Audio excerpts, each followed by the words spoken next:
ever traveled with no plans? Yeah. And with no places to stay booked in advance? Oh. For 3 weeks? With 2 young children. Don't. 9 years ago, I was on a train in Germany and I was with my 2 kids. At that time, they were 6 and 8 years old. Now they're teenagers and I'm not allowed to look at them or acknowledge them tonight.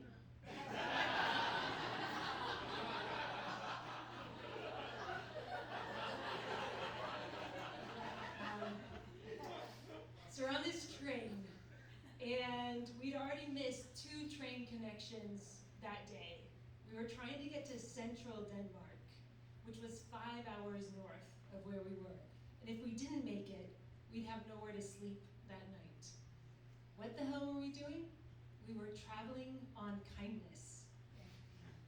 Yes, I got this idea at a retreat in a meditation. I was not on mushrooms. I was on a blanket in nature. And this idea floated in, and I could see it so clearly. It was like me and the kids backpacking across Europe, no plans, no hotels, just go with the flow. Stay with friends and friends of friends, and even ask for help along the way. And I thought, you know what? We, instead of being tourists, will be travelers. And instead of just visiting places, we'll see people, and we'll let them see us. Did you throw up in your mouth yet? They're still here, I can see them. So at the time, I was married to a European guy, which means I was about to have an ex-husband in Europe. Sorry. But it was especially complicated because we were living in Amman, Jordan, and we'd been there for 6 years with my ex's job. So for my kids, Jordan was home, and my ex had just moved back to Italy, which for him was home. I'd been away from the US for 14 years, and I had no idea where home was. I was a single, working mom, and I kind of lived by my calendar and to-do list and plans. And I certainly did not know how to ask other people for help.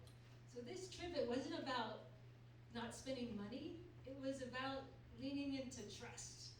You know, like trusting the universe and trusting my inner compass instead of this itinerary that would make me feel safe.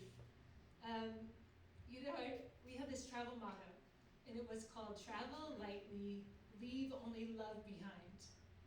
But looking back, I realized that traveling lightly meant leaving the kids behind. Sorry, kids. The first day, my youngest son asked, "Mama, what if no one wants us?" And it broke my heart. But I said, what if we never try? And the first week went perfectly. And I even felt like a real backpacker. You know, I was wearing those really ugly Tevas. And in the first 7 days, we'd gone through Italy and then Switzerland and Germany. We'd stayed with 4 host families, even a divorced couple that was still sharing a home. I told the kids, don't get any ideas. But then came Hamburg. And in Hamburg, we found out that the train tracks, there was construction, and there's just no way we're gonna get to central Denmark. And it was late, and we were tired and hungry, and I was like walking that line between enlightenment and homicide. But I made this promise, you know, to myself and to them, like, no plans, no hotels, let's just trust and go with the flow. But like, the responsible mother in me was screaming out, just like, get a fucking hotel. We can bleep that out, right? So, you know, I was feeling so torn within myself, and I thought, you know, a week before, we had a conversation, and they both said, Mom, this sounds risky. I don't like this whole traveling on kindness idea. And I reassured them, like, we'd find our way. And here I was like ready to pull out really on the first day of challenge and get a hotel. And I was really afraid I was going to disappoint them, and not to mention the 20 people following my blog.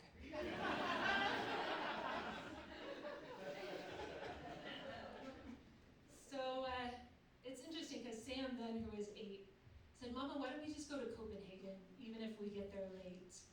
And Oliver said, "We can stay here in Hamburg. You know, we'll just take an early train tomorrow." And they both seemed so confident and calm. And I think it was like they were telling me, like, "Look, Mom, traveling on kindness has been so easy. Like, just let it be easy." And I realized that traveling lightly didn't only mean just packing 2 pairs of panties, which is hard, right?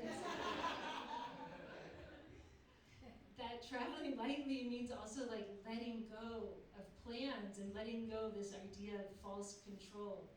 And in that moment, I could see, like, my plan was to not plan, but I was still holding on to this plan to go to central Denmark, and I was holding on so tightly. And, you know, I looked at their faces, and at that time, when people asked them where they're from, they would say, "We're half Italian, half American, half Jordanian." Not good at fractions. Now you are, but